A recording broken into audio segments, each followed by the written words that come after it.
ఆర్థిక వనరులు లేమి ఉన్నప్పటికీ కూడా ఇచ్చిన మాట ప్రకారం ప్రతి ఒక్క పథకాన్ని దేశంలో ఏ రాష్ట్రంలో లేని విధంగా సమర్థవంతంగా అమలు చేయడమే, ఎటువంటి దాంట్లో రాజకీయ కోణాలు లేకుండా ప్రజల వద్దకు సంక్షేమాన్ని చేరుస్తున్నారు. సూపర్ 6 కావచ్చు, తల్లికి వందనం కావచ్చు, అన్నదాత సుఖీభావ కావచ్చు, లేదా దీపం పథకం కావచ్చు, మత్స్యకార భరోసా కావచ్చు, లేదా నేతన్న సేవ కావచ్చు, అనేక రకాల కార్యక్రమాలని ఇవాళ ప్రజల వద్దకు చేరుస్తున్నాం. స్త్రీశక్తి, ఒక మహిళలకి ఆర్థిక స్వాతంత్రాన్ని సాధికారణ కల్పించే దిశ కూడా ప్రయత్నాలు జరుగుతున్నాయి.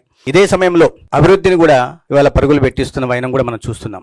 గతంలో గ్రామీణ ప్రాంతాల్లో చూస్తే 15వ ఆర్థిక సంఘం నిధుల్ని కానీ ఎన్ఆర్జీఎస్ నిధులు కానీ దారి మళ్లించేవాళ్ళు. ఇవాళ చూస్తే గ్రామంలో మౌలిక సదుపాయాల కల్పన జరుగుతోంది. వ్యవసాయ కూలీలకు పని దినాలు ఇవాళ గౌరవ ఉప ముఖ్యమంత్రి గారి నాయకత్వంలో అందుతున్నాయి. గ్రామాలు కూడా ఆర్థిక ప్రగతి సాగిస్తున్నాయి. రైతాంగానికి అందిస్తున్న పథకాల గురించి మీకు తెలిసిన విషయమే. గౌరవ ముఖ్యమంత్రి గారు ప్రస్తావించింది ఏంటంటే, ఈ రాష్ట్రానికి కేంద్రం నుంచి అందుతున్న సహకారం గురించి వారు ప్రధానంగా ప్రస్తావించారు.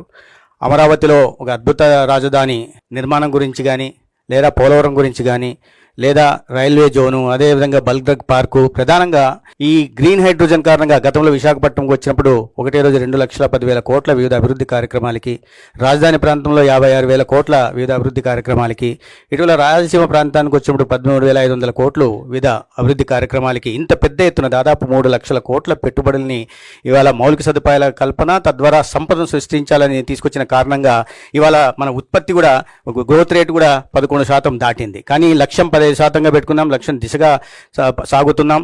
అయితే ఈ సంవత్సరంలో జరిగిన వీటిని పరిగణలోకి తీసుకుని వచ్చే సంవత్సరం మరింత అభివృద్ధి సాధించే దిశగా ముందుకెళ్లాలని ముఖ్యమంత్రి గారు ఆదేశించారు.